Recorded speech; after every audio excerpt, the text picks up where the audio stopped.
देखिए यहाँ तक कि ये कहानी को हमने अभी जान लिया है, तो अब ये देखिए इस बुक के बारे में आपको मैं समझाने वाला था। ये कल्हड़ की एक महत्वपूर्ण ये पुस्तक है, इसका नाम है राज तरंगड़ी, और इसका संबंध जनरली कहाँ से, जम्मू कश्मीर से, और ये सवाल कई बार आया है, ठीक है। फिर से आएगा तो ध्यान में आप रखिएगा। तो देखिए अब इसका संबंध जनरली जो है ना हिमालय रीजन के राज्यों से है, जो कि मुख्य रूप से जम्मू कश्मीर से संबंधित है, लेकिन कहीं ना कहीं इसमें जम्मू कश्मीर की राज्य की जो भी सीमाएं थी उसका भी वर्णन है, उसी सीमा में जो है कहीं ना कहीं हमारा उत्तराखंड भी आता था, ठीक है। तो कहीं ना कहीं ये भी एक स्रोत है हमारे उत्तराखंड से संबंधित है, कि यानी कि उसे लगे हुए जो राज्य थे या ये शासन था, ये किन किन राजाओं का था, ठीक है।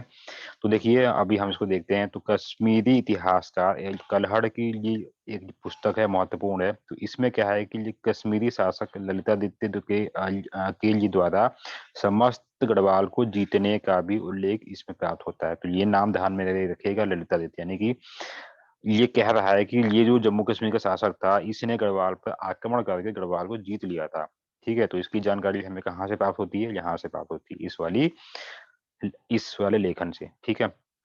तो अभी हम देख रहे हैं आगे का सेशन है। तो इस राजवंश को ही उत्तराखंड का प्रथम ऐतिहासिक राजवंश माना गया है। किसे माना गया है भाई, जल्दी से बताओ, ये कौन सा सेशन चल रहा है, जल्दी से बताइए मुझे कमेंट्स के माध्यम से। कत्यूरी राजवंश या आप कार्तिकेय राजवंश को ही ऐतिहासिक राजवंश माना गया उत्तराखंड का, ठीक है। तो इस राजवंश के अब तक 9 अभिलेख जो प्राप्त हो चुके हैं, ये भी आ सकता है 9, ठीक है। इस राजवंश के 9 अभिलेख प्राप्त हुए हैं। तो ये प्रारंभ में कार्तिकेयपुर राजवंश की राजधानी जोशीमठ, जो कि चमोली में है, के समीप कार्तिकेयपुर नामक स्थान पर थी। बाद में राजधानी को बैजनाथ बागेश्वर में लेकर आया गया, ठीक हो गया। और इस वंश का ये प्रथम जो शासक था, बता दिया था मैंने आपको, बसंत देव था। बसंत देव के बाद राजाओं के बारे में कोई जानकारी प्राप्त नहीं होती। हो सकता है कि इनके शिलालेख या फिर इनके संबंध में कोई ऐसी जानकारी हमें शिलालेखों में भी प्राप्त नहीं होती। तो इसका ये नाम फिलहाल के लिए प्राप्त होता है। अब इसके बाद में, इसके बाद की राजाओं की जानकारी तो प्राप्त नहीं होती। हो सकता है कि हो भी या फिर ना हो, लेकिन इस बसंत देव राजवंश के बाद में खैपर देव राजवंश के शासन के बारे में जानकारी प्राप्त होती है। इसके मैंने एक लघु रूप में आपको समझा दिया था। और खैपर देव जो था, ये कन्नौज के राजा यशोवर्मन का समकालीन था, ठीक हो गया। और इसी का ही बेटा था एक, इसका नाम था ये कन्याट राज। और इसी फिर इस कल्याण राज का भी बेटा था, उसका नाम था त्रिभुवन राज, और जो कि ये खपर राजवंश का अंतिम शासक था। इन चीजों को मैंने एक समझाई रूप में अभी समझा दिया आप लोगों को, बस ये थोड़ा सा एक बार इसको रिविजन के रूप में आप लोग देख लीजिए। तो नालंदा अभिलेख में बंगाल के लिपाल शासक धर्मपाल के द्वारा गढ़वाल पर आक्रमण करने की जानकारी भी प्राप्त होती है। और इसी आक्रमण के बाद कार्तिकेय राजवंश में खपर देव राजवंश के स्थान पर, यानी कि इस वंश की समाप्ति के बाद, यानी कि इसको समाप्त करने के बाद में निम्बर वंश की स्थापना होती है। तो इन चीजों को अच्छे से समझ लीजिए, कोई इसमें दिक्कत वाली बात नहीं है। अभी देखिए, हाँ, इस वाले पॉइंट को मैं अभी आपको समझाने वाला था, फिर मैंने कहा था कि ये अगले वाले पीडीएफ में आएगा। तो देखिए ये है पॉइंट वो। देखिए अब दो सवाल बनते हैं, कभी कभी आपको दिया जा सकता है कि फर्स्ट आपका सवाल है कि आसंती देव वंश का अंतिम शासक कौन था, ठीक है। तो भी आप कहोगे ब्रह्मदेव था, ठीक हो गया। और फिर दूसरा सवाल है आपका कि ये कत्यूरी वंश या कात्यायनपुर राजवंश का अंतिम शासक जो कौन था, तो भी भैया यही था, ठीक है। क्योंकि ये जो अशांति देव राजवंश था, ये भी कात्यायनपुर या फिर कत्यूरी राज्य के अधीन ही वंश थे, ठीक है। तो उस वंश के अगर टोटल की बात करोगे तो भी वही लास्ट है, और इस वंश की बात करोगे तो भी वो लास्ट ही है। तो यही ब्रह्मदेव था, और यह एक अत्याचारी शासक था जिसे जागरों में ब्रह्मदेव की संज्ञा दी गई है। तो अब इन दोनों सवालों में आपको कोई भी कंफ्यूजन नहीं लेना है, ठीक है ना। समझिए आप सभी लोग मेरी बात को, कि यहाँ से कैसे सवाल आपको घुमाकर दिया जा सकता है, ठीक है। चलिए आगे को बढ़ेंगे। नेक्स्ट है, जिया रानी की लोक गाथा के अनुसार 1398 में तैमूर लंग ने हरिद्वार पर आक्रमण कर दिया था, और ब्रह्मदेव ने उसका सामना किया। और इसी आक्रमण के बाद कत्यूरी वंश का अंत हो गया, ब्रह्मदेव जो है मारा गया, कहानी खत्म। नेक्स्ट 1191 की बात करें तो पश्चिमी नेपाल के राजा अशोक चल ने कत्यूरी राज्य पर आक्रमण कर उसे उसका जो है कुछ जो ये था भूभाग था, वो जो है कब्जे में ले लिया था, ठीक हो गया। और इसकी भी जानकारी अभी हमने देखी थी, जित्याचल देव वंश का ही ये शासक था, ठीक हो गया। तो हालांकि आप सभी जानते हैं ना कि अगर अगर पूर्ववर्ती इतिहास को हम अगर अच्छे से देखें ना, तो नेपाल और उत्तराखंड एक ही था, मतलब अगर हम इसको अगर वैसे देखें। लेकिन फिलहाल आधुनिक वे में या इतिहासकारों ने जैसे चीजें जो लिखी हैं, हमें उन्हीं को ही फिलहाल लेकर ही आगे की ओर हमें बढ़ना होगा। ठीक है, तो ये नाम ध्यान में रखिएगा, ये राजा था। अच्छा, डोडी। डोडी जो है किस देश को कहा जाता था, या किस देश के महान शासकों के राज्य को डोडी के नाम से जाना जाता था? आप लोग मुझे कमेंट्स के माध्यम से बताओगे, है ना? ये नाम आप लोगों ने सुना भी है कि नहीं सुना है, फिर मैं आपको बताऊंगा। फिर देखिए आगे हम बढ़ते हैं। निम्बर। निम्बर वंश के संबंध में हम देखें तो ये है आपका, अभी हमने इसके बारे में भी देख लिया था। निम्बर ये वही आएगा अभी आम, यानी कि ये बंगाल से संबंधित है। ठीक है, इसके बाद में अब ये क्या क्या होता है इसके बारे में जानकारी हमें कहाँ कहाँ से मिलती है वो देखते हैं। बागेश्वर शिलालेख के अनुसार त्रिभुवन राज के ये पश्चात एक नया राजवंश जो सत्ता में आता है, जिसका नाम है निम्बर के नाम से जाना जाता है, निम्बर वंश, तो जिसकी स्थापना जो है निम्बर ने की थी। और निम्बर ने जागेश्वर में ये क्या विमानों का निर्माण कराया था। ये एक बार सवाल कहीं उत्तराखंड में आया हुआ था कि जागेश्वर में ये क्या है, विमानों का निर्माण जो है निम्नलिखित में से किसने करवाया था? निम्बर। ठीक है। निम्बर के बाद में उसका ये पुत्र आता है इष्टगढ़, ये बनता है शासक। और इसने क्या किया था, समस्त समस्त उत्तराखंड को एक सूत्र में बांधने का प्रयास इसने किया था, ये भी सवालों में आ चुका है। तो इष्टगण ये भी इंपोर्टेंट है। नेक्स्ट है जागेश्वर में नौ दुर्गा, या और ये महिष मर्दिनी, और ये लकुलिस और नटराज मंदिरों का निर्माण भी जो है इसी ने ही करवाया था। इसके बाद में आते हैं इष्टगण के बाद में इसका ये पुत्र आता है ललित सुदेव। ठीक है, तो ये शासक बनता है, तथा ललित सुदेव के बाद में फिर भूदेव बनता है ये शासक। ठीक है, और इसने यह बौद्ध धर्म का विरोध किया था। किसने? भूदेव ने। और ये सारे जो नाम आ रहे हैं निम्बर वंश से संबंधित है।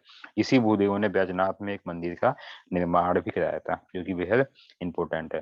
तो इस निम्बर वंश के बारे में अच्छे से देख लीजिए। ये सारे के सारे जितने भी वंश को मैंने अभी आपको शॉर्ट में ही समझाया, ये सब चीजें वही हैं। और ये सारे जो है कत्यूरी राजवंश के अधीन ये वंश हैं। ठीक है, नेक्स्ट बढ़ते हैं आगे की ओर हम।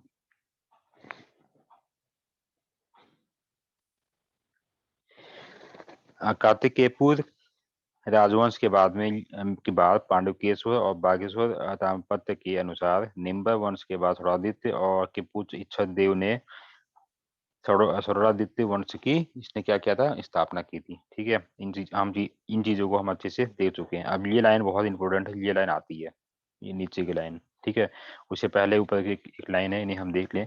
कार्तिकेयपुर शासन काल में आदि गुरु शंकराचार्य उत्तराखंड में ये आते हैं और बद्रीनाथ वो केदारनाथ मंदिरों का पुनरुद्धार ये कराते हैं, और ज्योतिर्मठ की स्थापना करते हैं। सन 1820 में केदारनाथ में उन्होंने अपने प्राणों को त्याग दिया था। ठीक है, तो ये भी ध्यान में रखिएगा। अब इससे संबंधित एक सवाल आया था, वो कैसे आया था ये देखिए, मुझे अभी ध्यान आ रहा है। उसमें आया था कि गुरु शंकराचार्य का जो है किसके समय में मतलब गुरु शंकराचार्य जो है किस राजवंश या किसके शासनकाल के समय में उत्तराखंड आए थे? ऑप्शन में उसमें जो है उसमें ऑप्शन में जो काफी नाम लिखे गए थे, ये पवार वंश और ये पौरव वंश और चंद वंश और कार्तिकेयपुर राजवंश। तो कार्तिकेयपुर शासनकाल के समय में इनका आगमन हुआ था, और 1820 में केदारनाथ में इन्होंने अपने प्राणों को त्याग दिया। अब चलिए हम बात कर लेते हैं कार्तिकपुर शासन या शासकों की राजभाषा के संबंध में। तो इनकी जो राजभाषा थी वो संस्कृत थी, और जो लोक भाषा थी वो थी पाली। ठीक है, डेट मीन्स की उनके साम्राज्य में जो ऑफिशियली जो लैंग्वेज थी, ऑफिशियली लैंग्वेज वो थी संस्कृत। ठीक है, और जनरल जो लैंग्वेज थी वो थी जो है पाली भाषा। ठीक है, ध्यान में रखिएगा। चलिए हम बढ़ते हैं आगे की ओर। तो इतनी चीजें आप लोगों को ये समझ में आ गई होगी। आप मैं पूछूंगा कि शंकराचार्य जो है किस राजवंश के समय में आए थे, तो आप मुझे आंसर हाँ दीजिए। तब तक हम बढ़ते हैं आगे की ओर। चंद्रगुप्त मौर्य की के समान ही या उनकी उसकी भांति कत्यूरी नरेशों के निम्नलिखित विभिन्न पदाधिकारी भी होते थे। अब ये कौन-कौन से ये पदाधिकारी होते थे, इनके बारे में हम संक्षेप में जान लेते हैं, इतना डीपली तो नहीं जाना है। ये है प्रांतपाल, ये कौन होता था? ये प्रांत के नाम से आप लोग जान रहे होंगे, ठीक है? सीमाओं पर जागरूक ये जो है क्या होता है, प्रहरी सीमाओं की सुरक्षा का भार लिए होता था, यानी कि सीमाओं की सुरक्षा का भार ये प्रांतीपाल के हाथों में था। नेक्स्ट है ये घटपाल, ठीक है? तो ये विभिन्न गिरि द्वारों के रक्षक होते थे घटपाल। वर्मपाल तो सीमावर्ती मार्गों पर आने व जाने वाले प्रत्येक व्यक्ति पर कड़ी निगाह ये रखते थे वर्मपाल। मतलब ठीक हो गया, यानी कि आप गुप्तचर विभाग या फिर उस नाम से भी जान सकते हैं। ये नरपति तो नदी घाटों पर आवागमन की सुविधा और कर की वसूली आदि के संबंधित ये कार्य जो है नरपति देखता था, आप सभी जानते होंगे, ठीक है?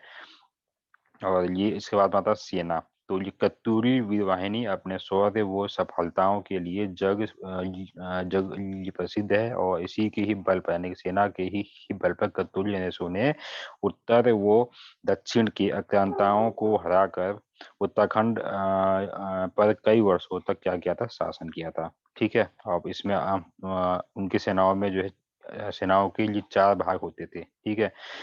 थीप, दातिक, अश्वरोही, गजारोही और उष्टारोही।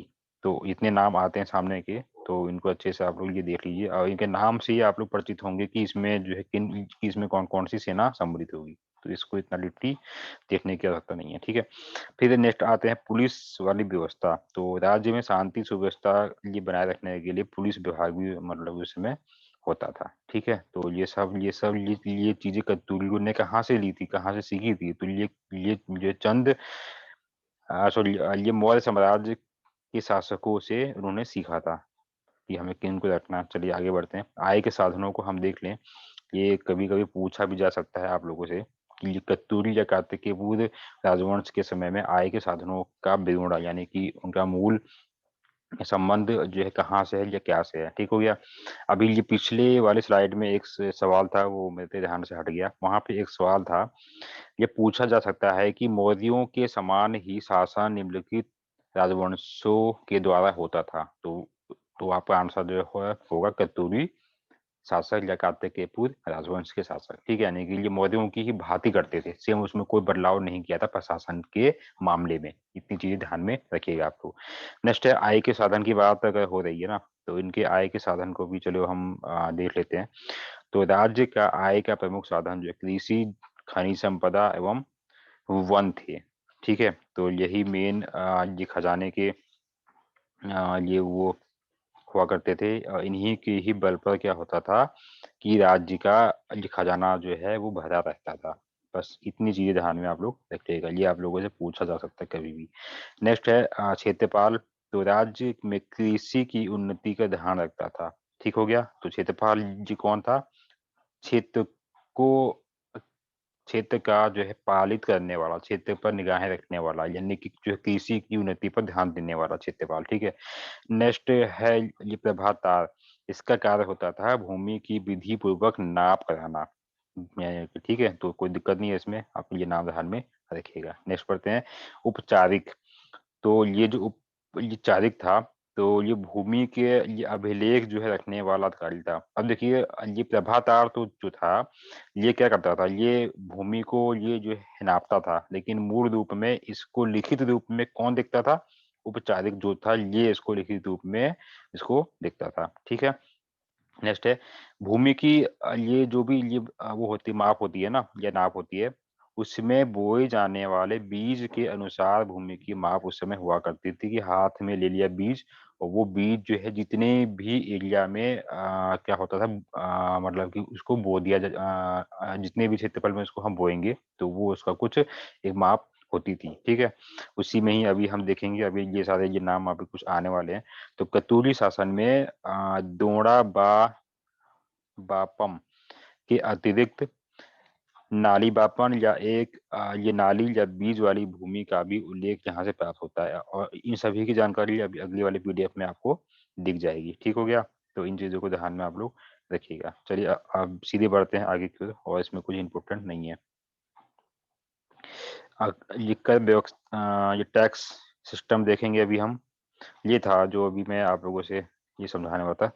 राजस्व के ये पैमाने हैं कुछ, ये यानी कि रेवेन्यू रिलेटेड ये पैरामीटर्स हैं कि ये कैसे कैसे ये माप होगी और कैसे कैसे जो टैक्स मतलब कि लिया जाएगा, और यहाँ पे किसको जो है कि भूमि को कितना माना जाएगा, तो उसकी ये कुछ ये जो भी मापे हैं, ये नाम है, तो ये फिलहाल इनके बारे में आपको जानकारी होनी चाहिए। ठीक हो गया? तो इनको एक बार अच्छे से आप लोग देखिएगा, ये वाली पीडीएफ में आपको भेज दूंगा, और जिसको भी अगर ये पीडीएफ अगर चाहिए होगी तो वो मुझे जो है कॉन्टेक्ट मुझे कर सकता है, दे दी जाएगी उसको।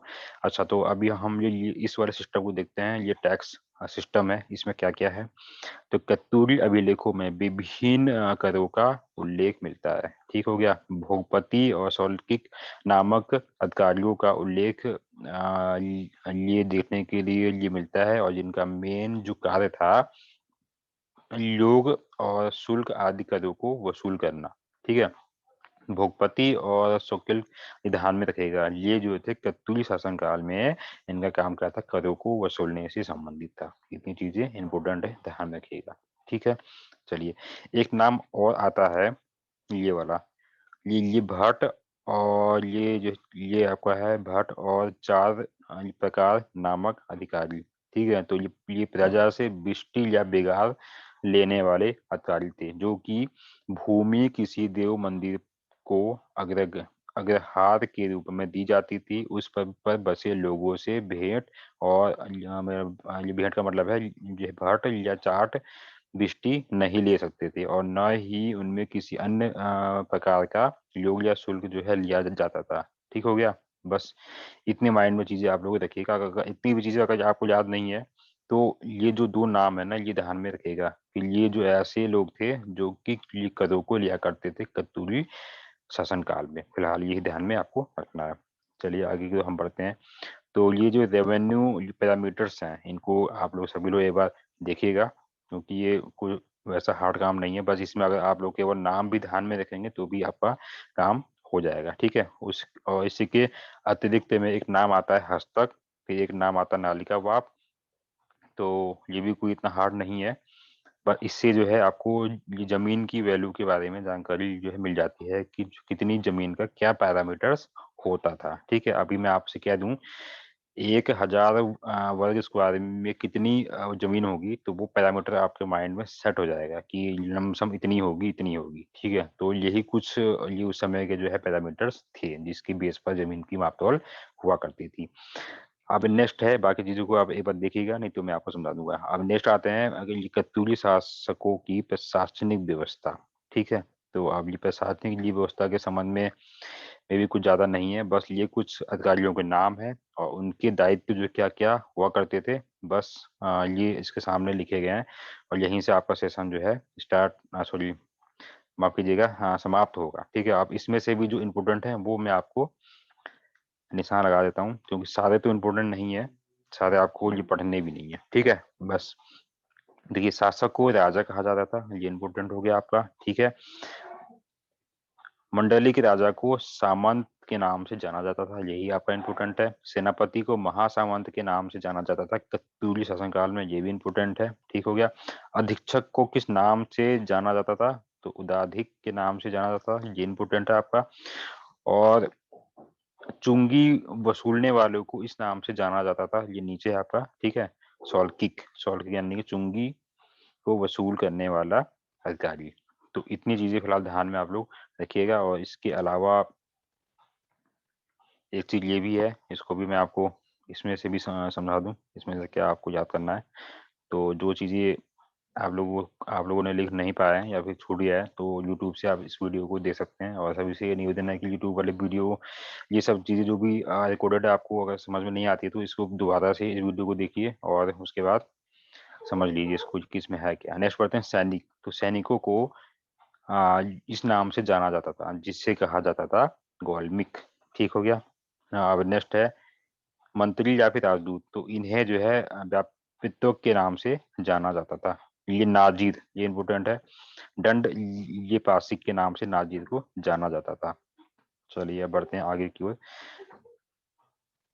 जिलाधीश, ये नाम आ सकता है, इम्पोर्टेंट है। तो इसको जो है ये विषयपति के नाम से जाना जाता था। आई थिंक ये सवाल एक बार आ चुका है। ठीक है? जी, विषय-पत्ती। तो जितने भी मैंने ये गोले कह रखे हैं, ये सारे इम्पोर्टेंट है, फिलहाल इतने आपको ध्यान में रखने हैं। ये सभी जो है प्रशासनिक ये व्यवस्थाओं के लोग थे उस समय कस्तूरी शासन काल में, तो ये इम्पोर्टेंट है आप सभी के लिए। इसको एक बार अच्छे से आप लोग देख लीजिएगा। तो चलिए आज का सेशन यहीं पे करते हैं हम समाप्त। ऑल द बेस्ट और आप सभी से निवेदन है कि हमारा यूट्यूब चैनल को अगर जिसने भी सब्सक्राइब नहीं किया है, तो लिंक मैं आपको भेज दूँगा। उसको सब्सक्राइब अवश्य ही कर लें क्योंकि ये सारी वीडियोज़ अगर आपको छूट जाती हैं, तो वहाँ से आप उसको देख सकते हैं। रिवीजन के रूप में इसको भी आप ले सकते हैं। ठीक है?